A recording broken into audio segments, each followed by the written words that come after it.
let's get started. So really excited to have everybody here today. Topic for today is mastering succession planning, a step-by-step guide for HR professionals. And so first two slides here, just going to give a little bit of background about Intuity Performance, a little background about myself as well, and then talk about some housekeeping, and then we'll jump right into the presentation and kind of move forward from there.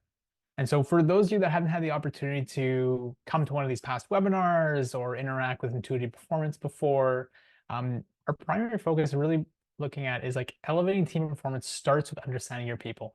And whenever I talk to HR professionals, I tend to get a lot of nods and yeses and things like that. They tend to get it. You tend to get it when we talk about things in that perspective. And so what we do here in 2D Performance is really helping be your peopling partner. And it's really helping you build that foundation to support your employees and your team members as they grow within the organization. And the way that we do that is through two primary pillars.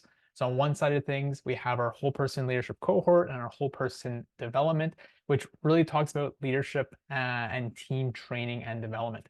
And so that can be anywhere from like a half-day training session all the way up to one of our flagship programs that supports emerging leaders, elevating leaders, even emotional intelligence and leadership.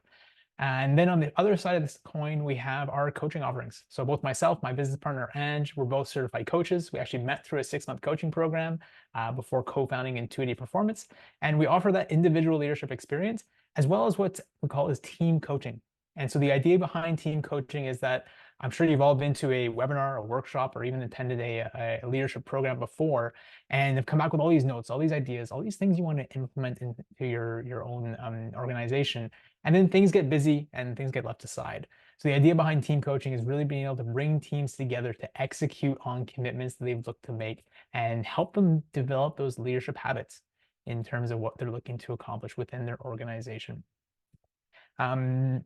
We're also a WEB certified here in Canada, which is the same as WBENC in the US as well. So if you're looking for a supplier diversity, we do support that as well, being a woman-owned and woman-led business. On the other side, my name is Scott Rust. Pleasure being here today. Thank you everyone for joining in. I could see just through the chat, we have people calling in literally from coast to coast. So good morning, good afternoon. A little background on myself. I'm a certified coach with the International Coaching Federation. I've facilitated and trained over 2,500 professionals in the realms of looking at leadership, talking about things around HR and really supporting skills and development from that perspective. And I'm also the co-founder and COO at Intuity Performance. And so in my spare time, or maybe when there's not so much snow on the ground, you'll likely find me out on my bike during those summer months.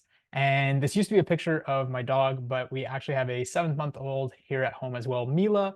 And so if you hear any crying in the background, she's just saying a little hello to everybody and letting her presence be known from there.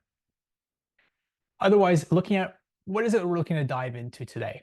And so for today's takeaways, we're really looking at how can we learning about the art of identifying and building a talent pipeline for key roles and skills. So the overarching theme is really around succession planning. And so one of the pieces is building out that talent pipeline for key roles and skills. We'll also be looking at how you can map your talent to ensure adaptability and preparedness. Nobody wants to be in a position when somebody leaves or something happens, and now you're in a position where you don't have the right talent or the right people in place to help support the team to move forward. And so we'll be looking at how talent mapping can help support you be agile from that perspective. And then the third piece here is discovering how effective communication strategies to help involve and engage employees. So kind of getting employees buy-in, and how can you integrate succession planning instead of being just something that sits on the shelf, rather is engaged and is interacted within the organization, just like you want to have your values and everything along those lines. And so those are the top 3 things we're going to be looking at for here today. A few housekeeping items. Feel free, let's say a medium-sized group here today. And so feel free to raise your hand if you'd like to come off mute. Otherwise, let's look at leveraging the chat. Nobody wants me to stand here for the next hour and just speak to you. I want to make this as interactive as possible. Feel free to turn on your camera if you'd like. I'd love to hear from you, and let's really leverage the chat function to make this as interactive as possible. In group discussions. So in a group discussion, what I encourage you to do is rather than providing advice, share from your experience. And what we've noticed from there is that, it helps people really kind of take away what they think will be best fit for them, rather than being told, hey, this is what you should do. Just talking about, hey, this is what I've done in the past, and this is what's worked for me. And finally, if you need to step away, feel free to drop a quick note in the chat. That's all good. We understand it's during working hours and these things, life happens. And so I'm actually just curious as to who's in the room here. So I'm going to kick off with a poll. We'd like to get to know you. And so if you want to take a moment, just let us know, which of these best describes your HR role, what is your employee headcount, and then the last piece here is looking at your 6 to 12 month turnover, which we'll actually be talking about at the end of the presentation in terms of, how succession planning might actually impact turnover, and the importance of looking at, supporting leaders in such a way to help can help support your succession planning and overall turnover rates at the end of the day. And so I'll keep this open for another 10, 15 seconds here. All right. So I'll share the results here just so everyone's aware. So it seems like we're a good mix of, executives, VP, senior managers. Employee size seems to range quite a bit as well, anywhere from, less than 100 all the way up to even 250, 500 in that range. And then again, our turnover rates are a bit all over the place here as well. But I'll be sure to come back to this. Just going to take a screenshot. Okay, we'll come back to that at the end of the presentation because it will be valuable for us as we move forward. So thank you for taking a moment to fill that in and give me a little bit of a better idea as to who's in the room, so how we can kind of tailor the presentation from there. And so one of the things that's come up that I found was quite surprising is that only 35% of organizations have a formalized succession planning process for critical roles. And so, when I saw this, I was like, wow, there's a lot of organizations that don't actually have succession planning in place to help support their team members and their organization as a whole. And so I'd like to know just from you, feel free to type it in the chat. One is, do you have a succession plan? Yes or no? And, what is it you might want to know about succession planning today? So if you'd had one thing about succession planning you wanted to walk away with today, what might that look like? And then we'll try to cover as much as possible in today's presentation. I want to make sure that the hour you spend here together is as valuable for you and is time well spent. And so if you want to take a moment, pop in the chat, let me know yes or no if you have a succession plan, and then what you would like to know about succession planning today. Finding the time to pull people away to help train them. Yes, we've heard that one before. Amy's asking about how to get started. Okay. Megan saying currently don't, but it's initiative this year to implement. Okay, how to get started, tools. Lavone, know how to educate my leadership on succession planning. Yeah, that's a really good piece there. Adam, want to know how to keep it a living, breathing process versus an annual conversation. Fantastic. So best strategies for encouraging managers to prioritize succession planning. Okay, so overarching here, I see a few things in terms of like, hey, Scott, what are some steps that I can take to actually get started with a succession plan? And then, once we got started and we have this going, how can we ensure, and I said it before, it doesn't sit on the shelf, rather it becomes part of our organization. Managers actually can prioritize it as well, and we can look at making this a living program. And Glenn, to your point, not just a tech box. All right, fantastic. I appreciate you all sharing in the chat there. And so why don't we look at what are some of the essential elements of succession planning? So there are three key elements that really make up an effective succession planning, or effective succession plan, so to say. And so the first thing that comes up around this, the first of the three elements, we're looking at identifying and building a talent pipeline. So imagine, having a well-prepared bench of talent that are already ready to step into future roles. Like, wouldn't that make your life in HR so much easier, right? To be able to have a robust talent pipeline. I can only imagine how much time is lost looking to replace talent or even recruit new talent when you're in that position of growing or finding to replace others. And so by forecasting your talent needs, both internally and externally, you can really significantly reduce recruitment time and improve your retention rates.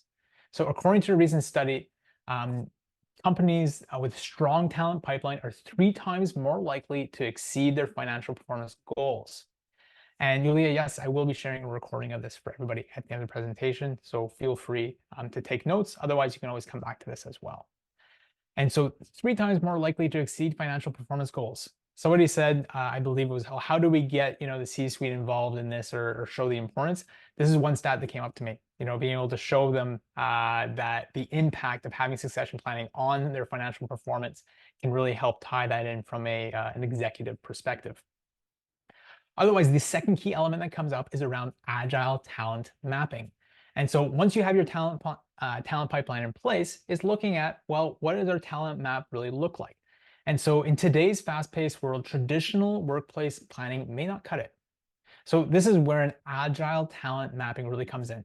So this approach really allows you to be able to quickly adapt to changing business needs, right? By being able to identify skill sets, and even identify potential gaps in real time.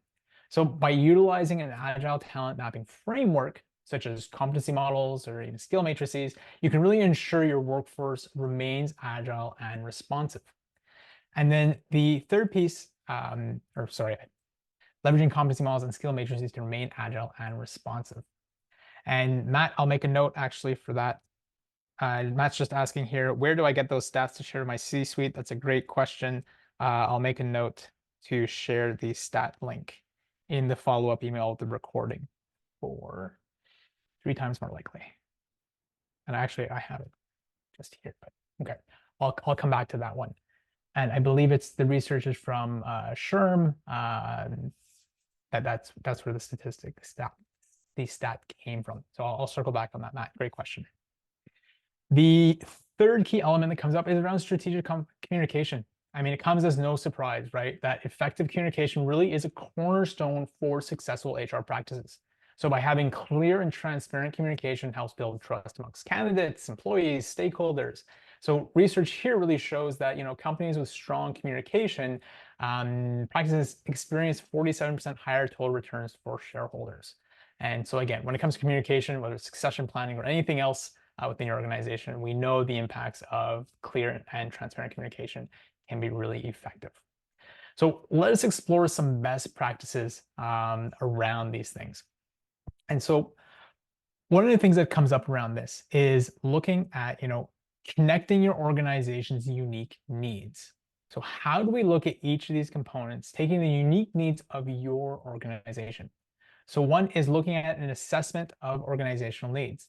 So this can be something like conducting a thorough assessment of your organization's current state, looking at your strategic goals, looking at your, how is your workforce currently composed, and what are your talent requirements? So taking that high level view of your organization to better understand where you're at. Furthermore to that, it's actually identifying specific challenges or opportunities specific to your organization. Now, again, keeping in mind that we're talking about succession planning here. So looking at the talent that you currently have, maybe any talent gaps that might be present, and then being able to identify, well, what's the cost of these gaps going to be to our organization if we continue forward? And what are opportunities we might have to either upskill them or reskill them, or find new people to come in as we grow to help fulfill these positions and these goals that we have for ourselves. The next piece that comes up is around customizing your strategies to your organization. So rather than just looking at checking the box and having a quote unquote succession plan, that's where we notice a lot of organizations kind of fall short, is when you're not really customizing it to your organization itself, it's much less likely for employees to adopt these types of things. And we see the same thing with the training and development that we do as well. When you just take something off the shelf, and it could be anything from a LinkedIn learning to, a check the box training from another organization. If things aren't tailored using the language that your company using case studies that are relevant to your team members, the impact just isn't there. So as much as we see this in the training development world, the same thing can be said about when you're building out your succession plan, ensuring it aligns with your goals, your strategies, the language you use, the core values. And so in terms of customizing some strategies, consider specific skills and competencies that might be required for future roles when you're building that pipeline. Focus on mapping your talent with evolving business priorities and addressing skill gaps. So in other words, really being able to look forward and saying, oh, hey, like when we hit these goals, what type of talent or where does our organization need to be able to fulfill these as we continue to move forward? And then customizing those communication strategies to align with your culture, values, and even preferred channels or modes of communication. The third piece here is collaboration and stakeholder engagement, right? We've all been there before. If you decide to try and spearhead something within your department all by yourself, and you come up with everything that you need, but you didn't involve anybody until the last minute and said, hey, we just need you to sign off on this, it's much less likely to get them involved and get them to easily sign off on it.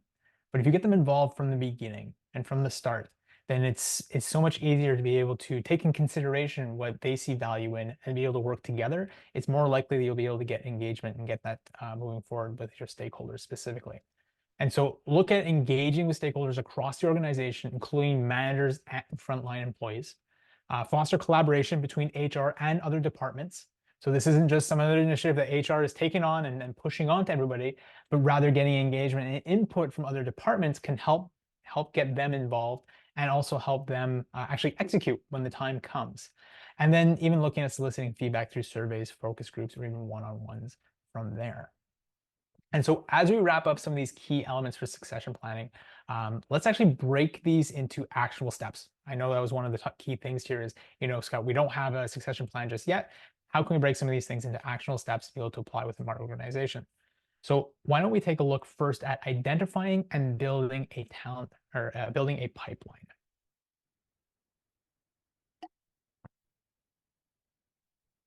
So historically, what do things look like in the past?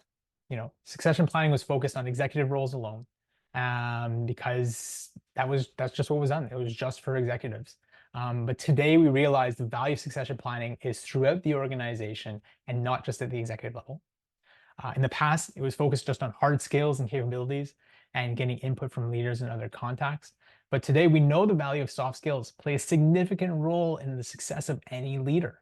And so being able to integrate and be able to identify what do those soft skills look like for your team at each different level can be really important. Further than that is looking at, in the past, again, it was just special projects assigned, and people would actually compete colleagues against each other to see who would win the top spot based on how they did on one specific project. I feel like times have kind of changed around that. And although healthy competition can be very healthy, at times this can kind of create some other negative impacts that might be solicited as well.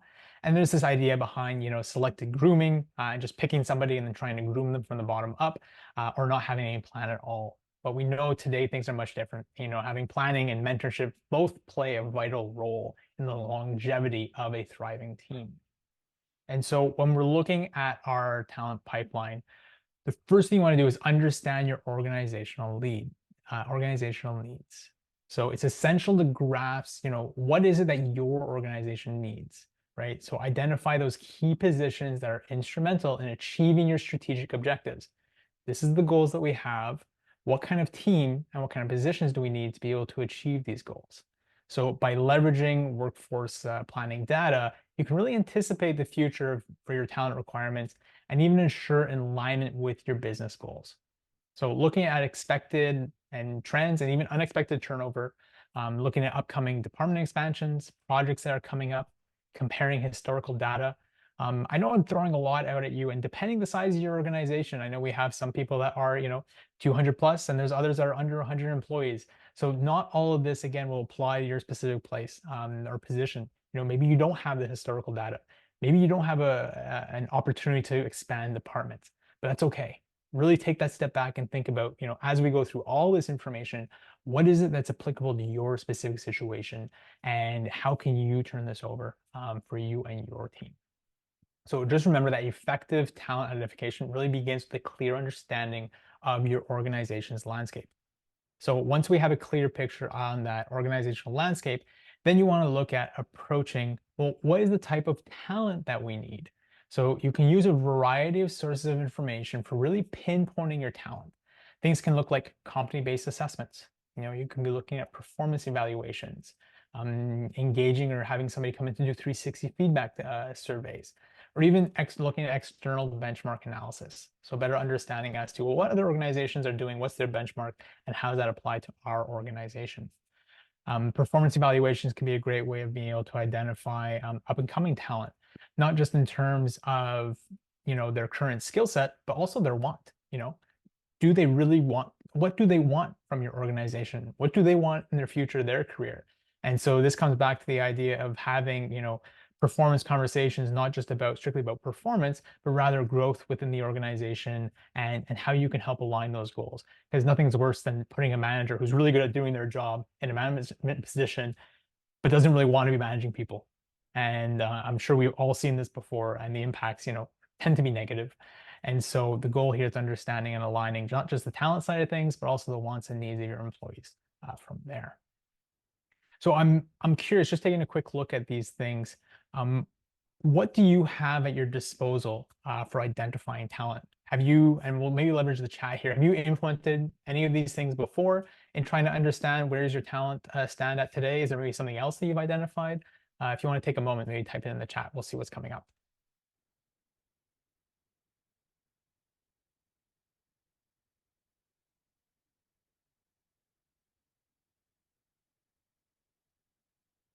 I'm saying nothing yet.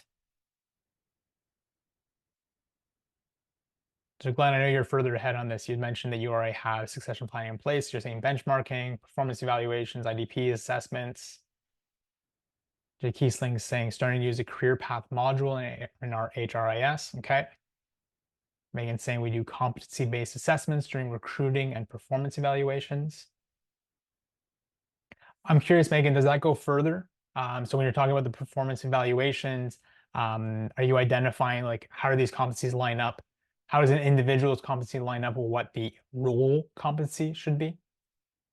And that could be a yes or no. I'll make it easy. I know in the chat it's not always easy. Not yet. Work in progress. All right. Pratima saying training needs identification. Okay. So it seems like we have some ideas, some that were already listed here, some others that have kind of come through the chat as well, as to ways to be able to identify, where is our current talent at from a competency perspective. Another approach that you can be looking at is, choosing a framework for talent identification. And you've maybe come across this in the past. It's called the 9-box grid or talent matrix. And so by streamlining your talent identification process, you can consider using this type of framework, which is really a structured approach to assessing and prioritizing talent based on performance and potential. And so this kind of comes back to what I'd said before about the idea of making sure that if you're promoting somebody into a position that they actually want to be in that position. So that's part of that potential piece as well. So by implementing something like this, organizations can really get systematic as to how they identify and nurture their most valuable assets, which is their people. And so just explaining the 9-grid box very quickly here. On the one side here, on the left-hand side, we have future potential. So you want to rate somebody based on their current potential and where they're at. And then you have the current performance. And so you rate them on their level of performance. And then based on that grid, now you can identify, well, hey, like what is their level of performance and what is their current level of potential from there. And so a few things that you can look at is really, tailoring your performance definitions with descriptions. So being really clear so you're able to understand, when you're rating one employee on this talent box, it's the same as rating another employee. So there's no discrimination from there. You can have an intentional plan for employees and where they fall on the grid, and then look at collecting as much data and information as possible to help fill out this matrix. And so this can be something that is important included within kind of performance evaluations or other opportunities to help better understand where employees stand at the organizational level. I'll pause here just for a moment, see if we have any questions just in the chat before we move on to Agile talent mapping.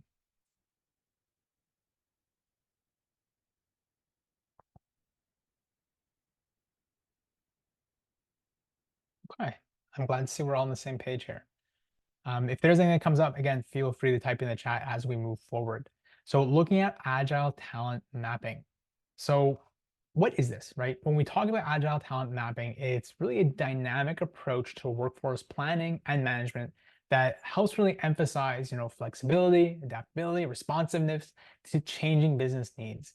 So unlike just traditional talent mapping, which tends to be a little bit more static and rigid, Agile talent mapping allows organizations to quickly identify, develop, and even deploy talent based on real-time needs and market conditions. So when we're looking at understanding your talent landscape, about 65% of organizations cite talent scarcity as a top concern. And so I'm actually going to launch a poll here, and I'm curious to hear from the team or everybody that's here what your talent, when you're looking at your talent pipeline, how confident are you that you have the talent you need to achieve your 2024 organization's goals? And so I have a bit of a range here.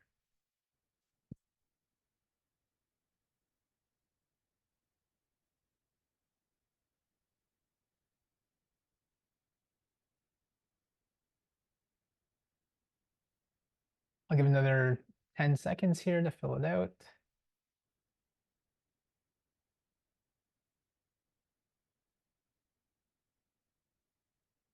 Okay, so in looking at talent, how confident are we in our current talent pipeline?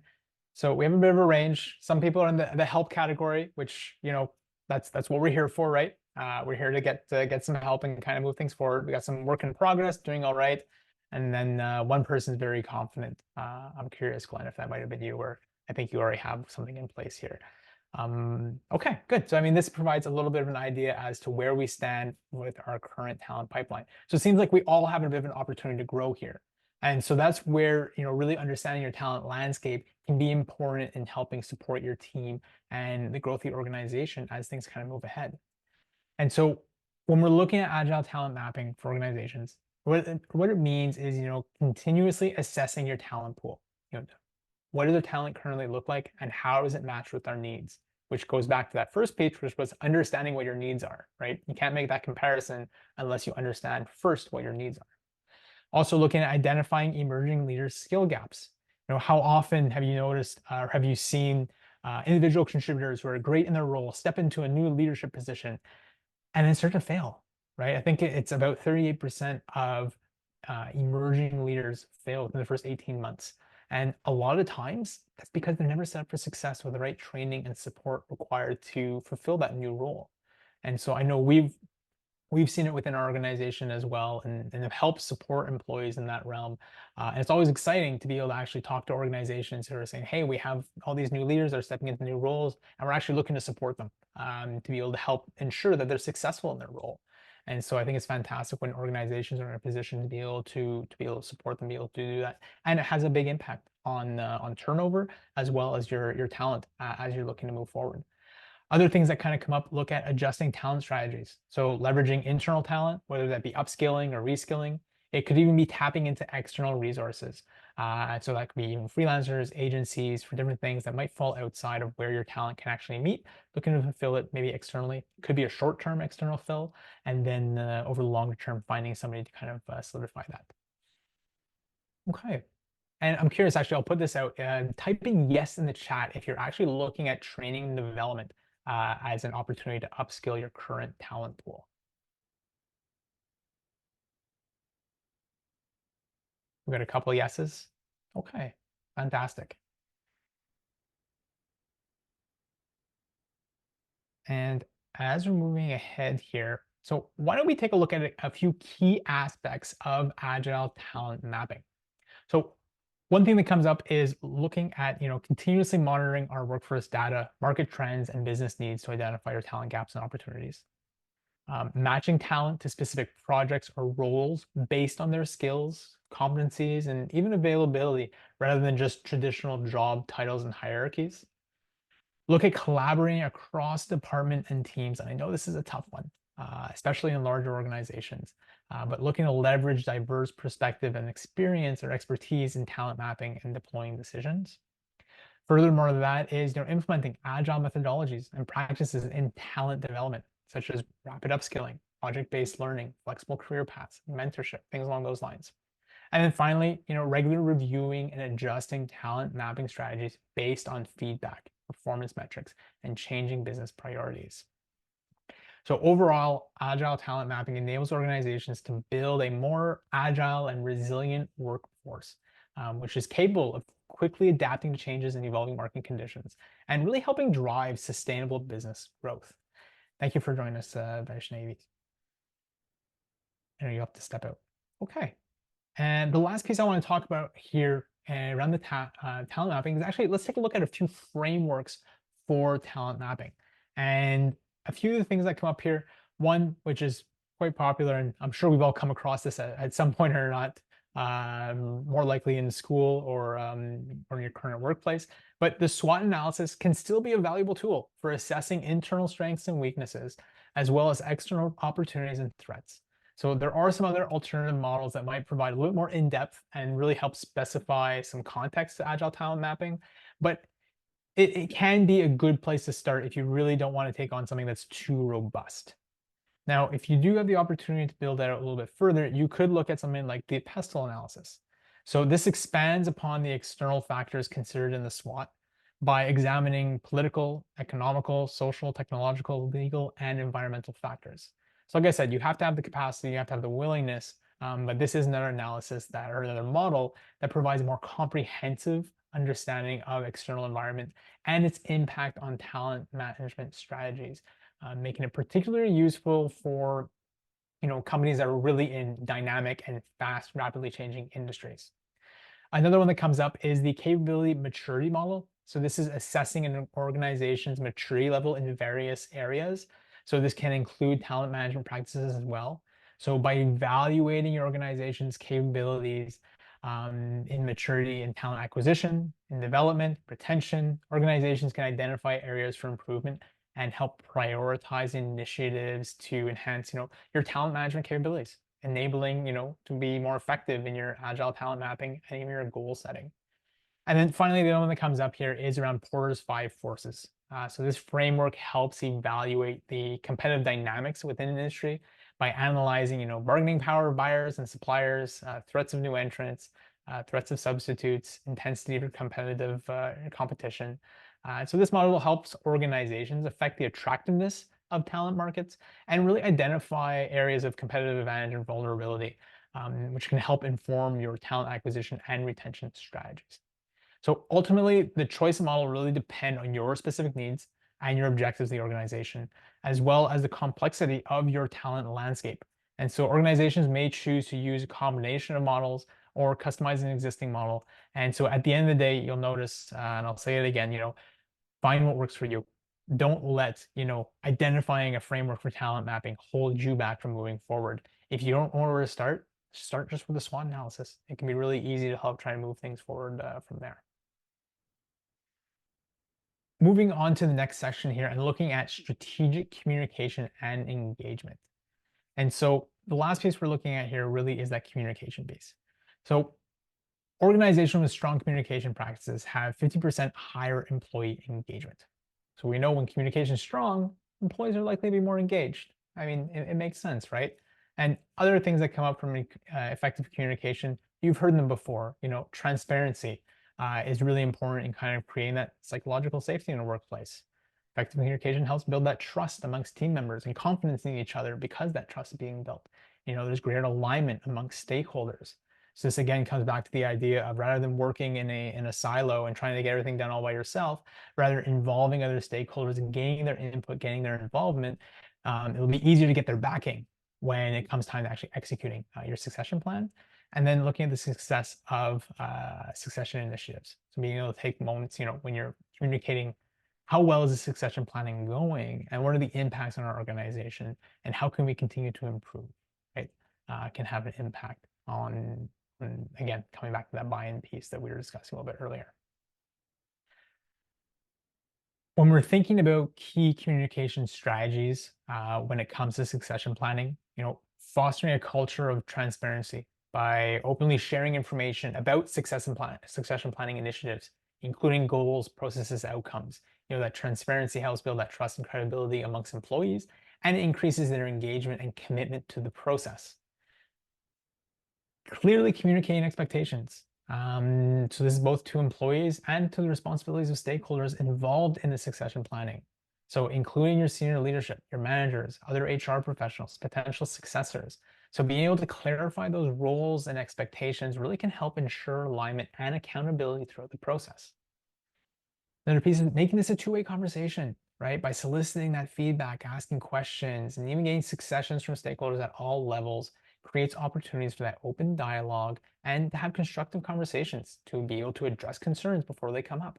Be able to clarify any doubts and gather insights from the team as a whole.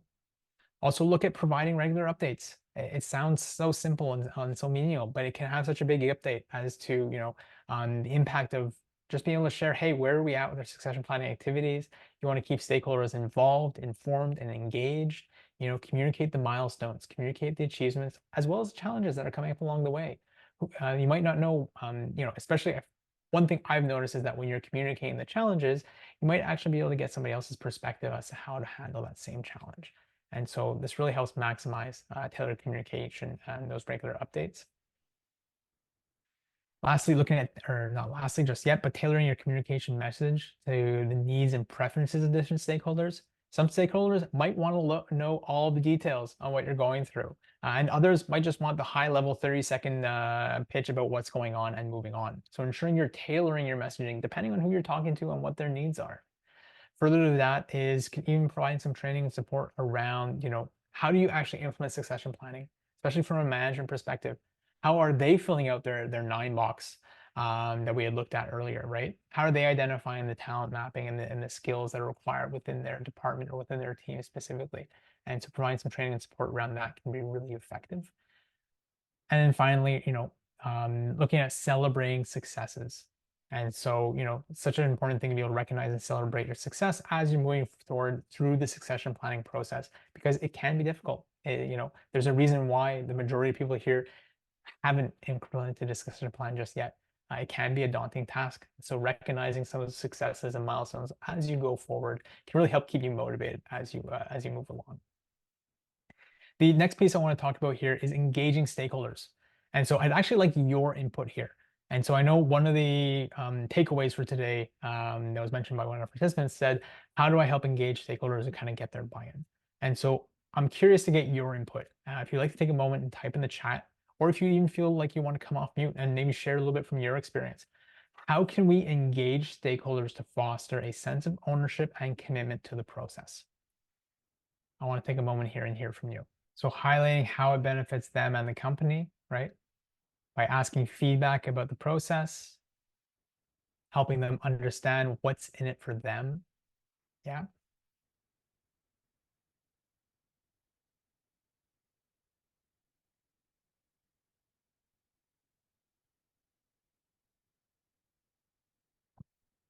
Adam's saying, I think part of it is celebrating milestones and successes.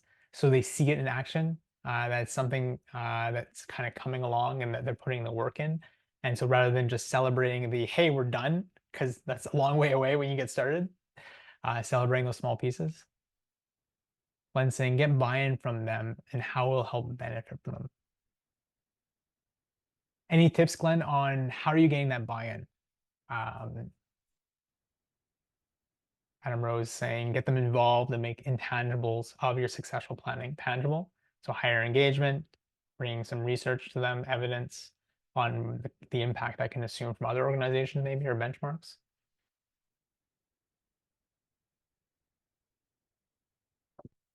So Glenn's saying, so to get buy-in from executives, meeting with them during a one-on-one or during a 9 box development. And so having them actually maybe even get their input. I can read between lines here on the 9 box development. And so again, looking at those frameworks and how you can implement them. And finally here, Megan's saying, be transparent that, some might feel threatened by the process, but that's not the point. It's about future-proofing the organization. Wow, I think you're really hitting a nail on the head there, Megan. Bringing up some people's insecurities around, succession planning, or what does that mean to me? How might it impact me? And that's where I think it comes really nicely into our next slide here around involving employees and engaging, right?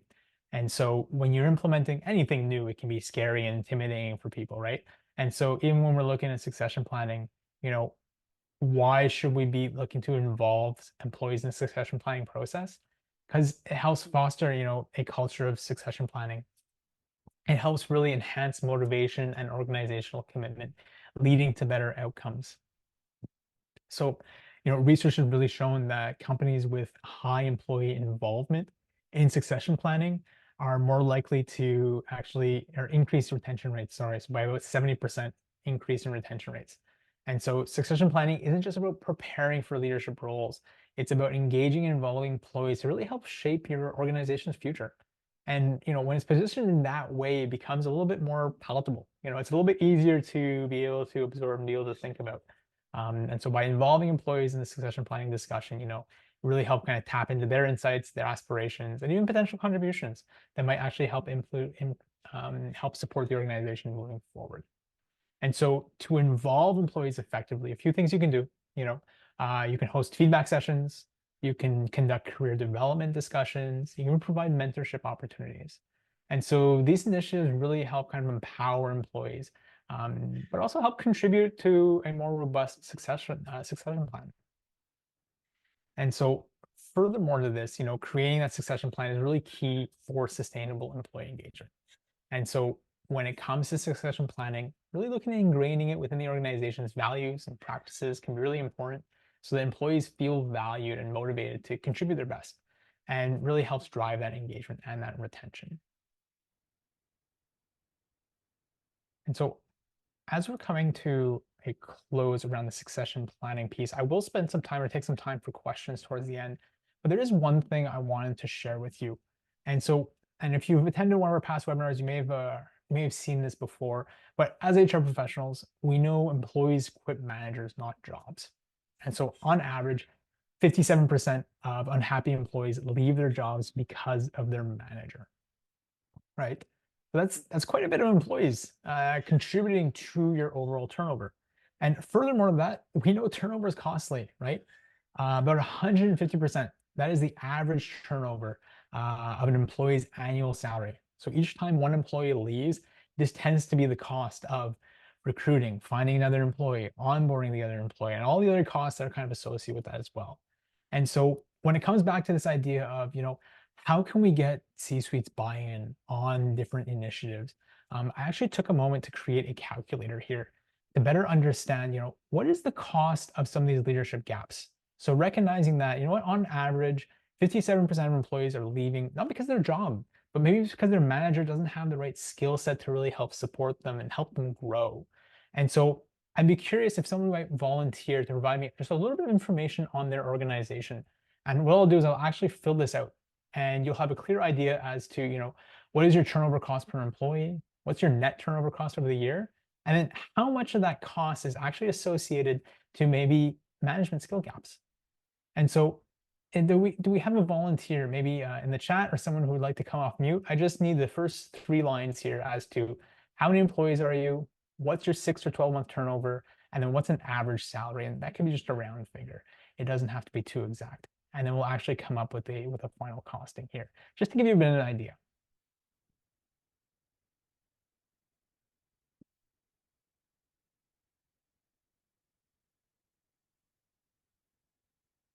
And now's the pause. Let's see, Megan, I see you're off mute here. Yeah, I'm happy to volunteer. Yeah, great. And so thank you for jumping in. Sorry, I'm just going to turn up my audio. There we go. Awesome. So would you be able to let me know how many employees you have at your organization? 70 right now. 70? Okay. Mm-hmm. And average 6 to 12-month turnover? It was actually really low this last year. It was only 6.5%. 6.5. Okay, that is quite low. Yeah, it was 22 the year before. So 22 the year before. Yeah, that's a big change. There we go. An average salary. I would say the average salary is about 100,000. 100? Okay. Yeah. So where it's a little bit smaller amount of employees, and you have such a good turnover, the number won't be as alarming. But let me just take a moment here. I'd like to say I'm doing this all in my head, but that would just be a lie. I just have a little calculator here. Okay, cool. So turnover cost per employee. So as we said, using the average of 150%. So that turnover cost is, as you can imagine, $150,000. Mm-hmm. The net turnover, so what is your annual turnover based on a 6.5% range and an average salary of 100,000 is about 682,500. And then what is the percentage of this being potentially contributed by managers or leaders that might not have the right skill set to help support their employees? And so that number comes out to 389,025. And so in this scenario here, let's say if you were to invest in supporting your team members, so this would be the savings. So if you're able to improve management skills just by 8%, It would yield savings about $54,000 annually for your team. I'm curious, are these numbers commonly known? Or is it a little bit surprising, the net turnover cost or the cost based on leadership skills? Curious to get your input. These are a little bit unknown. This is a great calculation, and even with kind of the smaller percentage and the smaller number of employees, these are still real numbers that, make a huge difference, especially as a nonprofit organization. No, definitely, definitely. And so what I've done here, and I'm curious, I'll get your input on this as well, Glenn. I've actually put together a just a quick survey. It's about 12 questions, and it's open to any of the webinar participants. So I really appreciate you, Megan, jumping in and providing some of your feedback and insight here. And so if anybody's interested, feel free. I just dropped the link in the chat. You can fill out the survey, answer about 12 questions, takes about 3 minutes or so. And actually what will happen is you'll get your own data report. So it's a 3-page report that talks a little bit about what are the turnover costs in your organization, what some of the costs associated with leadership skill gaps, and everything along those lines. And then also what is what kind of improvement might you be able to see by helping support your management teams from there. And so think I've already touched on most of these things, but you'll get your online assessment with a little 15-minute debrief as well. So if you're interested in the report and actually talking about it a little bit further, more than happy to discuss it with you. And the reason I brought this up is it comes back to one of the questions I was asked at the beginning of the chat was, how do we get buy-in from C-suite? And a lot of the things that came up was around, well, providing data, providing evidence, providing information as to well, what is the impact in the organization?